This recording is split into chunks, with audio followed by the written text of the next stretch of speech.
Authorities in eastern Idaho are investigating the death of a Montana man being held at the Bonneville County Jail. The Bonneville County Sheriff's Office says 39-year-old Mosiah Pretty Paint of Crow Agency died Monday at the Eastern Idaho Regional Medical Center.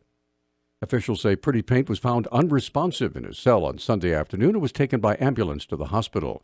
Pretty Paint faced charges that included grand theft and attacking an Idaho Falls police officer. He was also charged with attempted escape after authorities say he exited a police vehicle last month that was transporting him to the hospital for a medical issue. The Tri-County Sheriff's Association is investigating. Mayor John Engen and other city officials gathered together with interested citizens in the Missoula City Council chambers Tuesday night to provide an update and a progress report on the now city-owned Missoula Water. Engen began with a prepared statement in which he gave his history of the condemnation lawsuit and how Missoula ended up owning what was once called Mountain Water. Engen closed his remarks with the following statement. In the rearview mirror, it's become only more evident that the city of Missoula was in the midst of a creeping crisis. A slow emergency that left unaddressed would lead to huge rate increases, a catastrophic failure of the system, the possible exporting of our precious water, and an uncertain future. Our actions, once again, were controversial, but they put an end to an emergency. And if we had not pursued this acquisition with rigor, confidence, and speed, I'd have been negligent, irresponsible, and ultimately a leader who failed his community in a time of trouble. A question from the audience regarding the millions in legal fees from the utilities acquisition was addressed by Mayor Engen, who had originally estimated the total cost would not exceed $400,000. The mayor isn't very good at estimating. Robert Dove made it very clear that he would make it as expensive as possible for the city of Missoula to acquire this system through condemnation. They did their best to make good on that promise, and our responsibility was to meet that challenge head on with our own attorneys. Way more expensive than I ever anticipated, and I'll own that all day long. The forum was presented by the League of Women Voters. See the complete presentation, courtesy of MCAT, by clicking the link on our website at newstalkkgvo.com. Hunters killed 50 mule deer during the first weekend of a special hunt taking place in north-central Montana to test for the prevalence of a brain-wasting disease that first showed up in Montana this fall. Fish, Wildlife, and Parks officials say 37 does and 13 bucks were killed and tested for chronic wasting disease, a fatal neurological disease that affects deer, elk, and moose. Results will be available in 2 to 3 weeks. The hunt in Liberty County, north of Chester, will run until mid-February or until 157 deer are killed.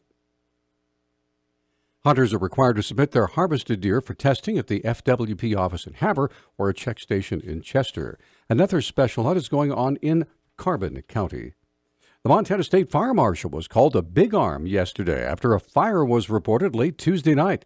Big Arm Rural Fire Department Chief Gordon Geiser explains. At 11:03, we were paged to smoke showing from the post office in Big Arm. No firefighters were injured. We contained the fire to the area of origin inside the building. In my opinion, the building is rebuildable. Because the fire occurred at the post office, there was some disruption in mail service yesterday as the facility was blocked off. We're holding the building for security, and we're waiting for the state fire marshal to arrive. The post office has made arrangements for mail to this area to be delivered to the post office in Elmo, and then they're working some kind of logistical distribution system out of there. There has been some speculation from other firefighters that the blaze may have been suspicious. It could be a case of arson. Chief Geiser said he would withhold comment until after the state fire marshal made his determination. She heeded the call when UM President Royce Engstrom was asked to step down, and now interim UM President Sheila Stearns is ready to hand over the keys to the president's office to the new man, Seth Bodner.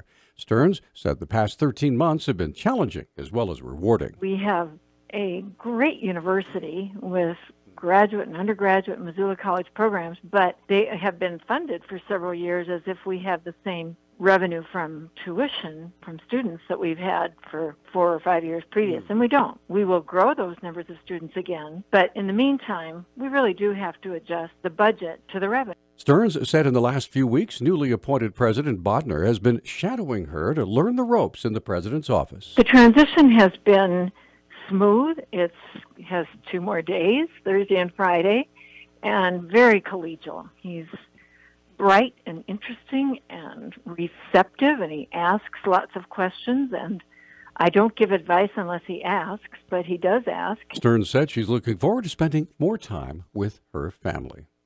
The Nevada rancher and states' rights figure who was freed after federal charges were dismissed in an armed standoff with government agents says the county sheriff and the governor are the only authorities he recognizes. Cliven Bundy went to Las Vegas police headquarters yesterday to tell reporters the federal government has no jurisdiction in the Gold Butte area near his ranch, even though it was named a national monument during the 20 months he was in jail. Bundy says he's protecting his rights and people should protect their own rights as well. He says he expects Clark County Sheriff Joe Lombardo to protect his life, liberty, and property if the federal government comes again for his cattle. Bundy says it doesn't matter that President Trump replaced Barack Obama while Bundy was in jail because he believes the U.S. government has no land-owning authority in the states. While most states in the western U.S. are getting less precipitation than normal, water supply specialist Luka Zukowicz with the National Resource Conservation Service says Montana is an exception to that rule. At this point, we're one of the bright spots across the West. We've had consistent snowfall through the month of November until about the holiday, and then a pretty progressive storm system came through from mid-December on through the first of the year, and we made up a lot of ground in terms of our snowpack totals for January 1st, and kind of resulted in snow totals which for this time are near normal to well above normal in some of the basins west of the Continental Divide. Zukowicz says the Missoula area is looking really good right now. The mountains around Missoula are doing really well. One of the areas that was heavily favored, so not necessarily right around Missoula, but feeds Missoula, the upper Blackfoot River Basin, and parts of the Flathead were heavily favored with that storm system which came in at the end of December. We saw some excellent storm totals. We added, up to 10 or 11 inches of water at some of our high elevation sites. Though he says Montana's snow totals are the best in the West so far, Zukowicz does warn that there's a lot of winter left, and we only have about half our seasonal snowpack so far.